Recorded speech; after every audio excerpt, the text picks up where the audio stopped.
जी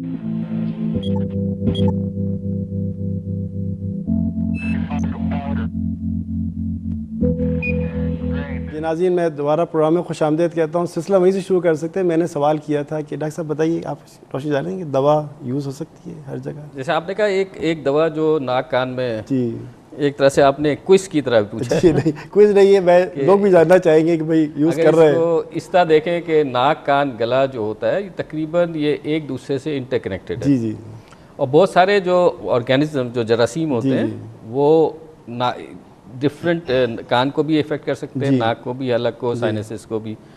तो अगर एक ड्रग अगर आपको एंटीबायोटिक यूज़ कर रहे हैं जिसमें जरासीम कॉमन है तो इन तीनों जगह उसका इफ़ेक्ट होगा। अगर आप बात कर रहे हैं कि टॉपिकल स्प्रेज या ड्रॉप्स, टॉपिकल मतलब डॉक्टर साहब मैं चाहूँगा वजाहत करें थोड़ी, टॉपिकल मतलब जैसे कुछ ऐसी जगह जो कि लोकल एप्लीकेशन होती है, लोकली, जैसे नाक के ड्रॉप्स खास जगह पे उसका या असर नाक होता का है। स्प्रे जी, होता है जी, जी। या कान के ड्रॉप्स होते हैं। तो मुझे नहीं लगता कि ऐसा है कि कान के ड्रॉप्स आप नाक में इस्तेमाल करें या नाक का स्प्रे जो है वो कान में इस्तेमाल करें। सही। ये और गले का स्प्रे जो है वो आप कान में इस्तेमाल करें, ऐसा नहीं होता। जी हर जो स्प्रे या ड्रॉप्स जो बनाते हैं उसकी अपनी अफादियत होती है, अपनी और किसी वजह से इस्तेमाल करते हैं, वो कॉमनली यूज़, कॉमन यूज़ में नहीं आते। जी जी, आप कुछ डालेंगे रोशनी इस बात में? डॉक्टर साहब ने एक लफ्ज़ बड़ा अच्छा कहा अभी, और मैं चाहूँगा कि आप वजाहत करें उसकी, कि दवा तो यूज़ हो रही है और मुख्तलिफ़ जगहों पे यूज़ हो रही है, वो उसका अपना स्पेसिफिक एक्शन है, ख़ास एक्शन है। एज ए फार्मासिस्ट आप क्या समझते हैं? देखिए, ये कुदरत का निज़ाम है कि जहाँ कहीं भी इन्फेक्शन होता है, भले वो कान में हो, भले वो किडनी में हो, भले वो स्किन के किसी पार्ट में भी हो, जब ये ड्रग बॉडी में आती है तो ऑटोमेटिकली ये उस साइड में पहुंच जाती है जहाँ पे इन्फेक्शन होता है, क्योंकि चीज़ें तो वही, चीज़ तो वही है, एरिया तो वही है। स्पेसिफिकली सिर्फ ईएनटी की मैं बात नहीं कर रहा, ये पूरी बॉडी में सर्कुलेट करती है, जिसे हम कहते हैं बायो अवेलेबिलिटी, ठीक, ब्लड सर्कुलेशन में आती है। अब चूंकि दवा का मिलना, बायोअवेलेबिलिटी मींस दवा का खून में होना, बायो अवेलेबिलिटी। अच्छा, चूंकि अगर इन्फेक्शन ईएनटी के कॉन्टेक्स्ट के हैं तो ऑटोमेटिकली वह दवा वहाँ एक्यूमुलेट होना शुरू हो जाएगी और वहाँ पर रिजल्ट प्रोड्यूस करेगी। अच्छा, इसी लिहाज से अगर सिस्टमिक है या अगर स्किन का है तो ये वहाँ चली जाएगी। तो ये कुदरत का निज़ाम है। असर दिखाएगी? जी, असर दिखाएगी डेफिनेटली, देते हैं ना स्किन सॉफ्ट टिश्यू इन्फेक्शन के अंदर। वही दवाई सिप्रोफॉक्सासिन है, वो हम ईएनटी में भी यूज़ करवाते हैं डॉक्टर साहब, और स्किन में भी यूज़ करेंगे, ठीक है ना। अच्छा, बात फिर मैं थोड़ी सी और आगे लेके जाऊँ कि दवाई जो है हमको यूज़ कैसे करना, ये ज़्यादा इम्पॉर्टेंट है। इस्तेमाल का तरीका क्या होना चाहिए? बिल्कुल, ये बहुत बड़ा एक डिलेमा है जो हम लेट्स इनहेलर्स हैं जी, एज़मा का पेशेंट है, उसको अगर हम सही तरीके से बताएंगे नहीं कि उसने इनहेलर्स के पफ लेने कैसे हैं, तो देयर इज़ अ पॉसिबिलिटी कि किसकी जिम्मेदारी है? सॉरी मैं कतकलाम हो रहा है आपका, किसकी जिम्मेदारी है बताए, क्योंकि डॉक्टर पास टाइम नहीं है इतना, पेशेंट्स खड़े हुए हैं। अब ये किसकी जिम्मेदारी, क्लिनिकल फार्मासिस्ट या फार्मासिस्ट? देखें, जिम्मेदारी तो इनफैक्ट अगर आप देखें तो ये फार्मासिस्ट की जिम्मेदारी है, क्योंकि जो दवाई डिस्पेंस कर रहा है उसकी जिम्मेदारी है कि वो पेशेंट को काउंसिल भी करे। ठीक है। देखिए, डॉक्टर का काम डायग्नोस करना है, उसको प्रिस्क्राइब कर देना है, उसके बाद पेशेंट आता है फार्मेसी में। अब फार्मेसी का रोल यहाँ से स्टार्ट होता है, सिर्फ दवाई देना ही डिस्पेंस काम नहीं है उसका, दवाई कैसे खानी है, कैसे रखनी है, कब कब इस्तेमाल करनी है जी, उसको कैसे स्टॉक स्टोरेज कैसी कंडीशन, ये तमाम चीज़ें फार्मेसी के रोल में आता है जी। तो आई थिंक ये एक खाली हम कह दें कि दवाई डिस्पेंस कर देना ये काफ़ी नहीं है जी। The role of pharmacist has been you know, और जब खासकर जब ट्रिगर होते हैं, एज़मा अटैक्स होते हैं, तो खासकर वो रोल कर फार्मासिस्ट का रोल पड़ता है कि वो बताए कि उसको अगर ऐसे हो तो उसको किस तरह उसने इनहेलर यूज़ करना है जी। अगर चैम्बर यूज़ करना है तो कैसे यूज़ करना है। मेरा ख्याल है इसमें देखिए ये बात बिल्कुल सही है कि फार्मासिस्ट का बहुत बड़ा रोल होता है, नॉट ओनली कि वो बताए कि उसकी मुद्दत क्या है जी, बल्कि डोज का भी, कि कितनी डोज में लेनी है जी।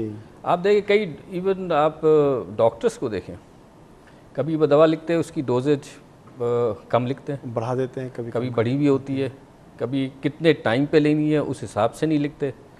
और सबसे बड़ी बात है, अगर ये जो बात कहिए ये हॉस्पिटल प्रैक्टिस में तो ये हो सकता है जी, लेकिन अगर आप शहरों में देखें इतनी बड़ी एक पॉपुलेशन है, and then if you go to the urban area, हमारे यहाँ ये बड़ा मुश्किल हो जाता है कि क्योंकि जितनी भी आप दुकानें हैं मेडिकल स्टोर्स, वहाँ कोई फार्मासिस्ट होता नहीं है। फार्मासिस्ट का सिर्फ एक बैज लगा होता है, जी, बट जी।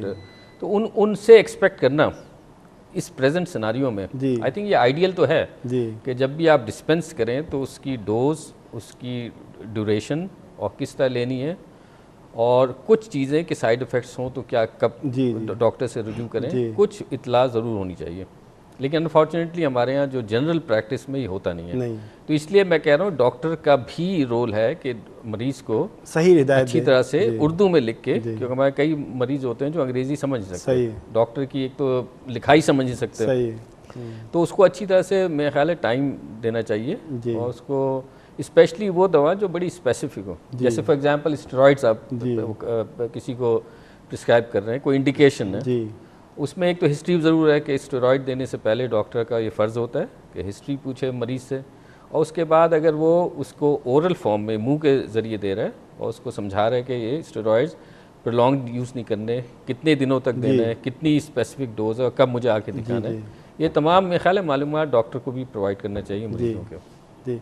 अच्छा, अब सवाल उठता है कि हलक की सूजन होती है और कई वजूहत हैं, आप बेहतर समझते हैं, तो मैं चाहूँगा कि आप लोगों को बताएं कि ये अगर सूजन होती है तो उसके क्या सद्देबाब करें और किस तरीके से उसका इस्तेफ़ादा हासिल कर सकते हैं। देखिए, हलक की सूजन जो है ये जनरली लोग इसको आम तौर पे लोग कहते हैं ये टॉन्सिलाइटिस की बीमारी है जी, लेकिन हमारे यहाँ अनफॉर्चुनेटली इसका मिसयूज़ बहुत होता है जी, इस बीमारी का, और वो इसलिए होता है कि मेजॉरिटी जो गले में सूजन होती है वो यूजली वायरल होती है, जी। और वो गले के पीछे का जो पर्दा जिसे कहते हैं वो फेरेंजाइटिस एक बहुत कॉमन हमारे यहाँ सिम्टम है जो वायरल होता है, वो काफ़ी कॉमन है जी।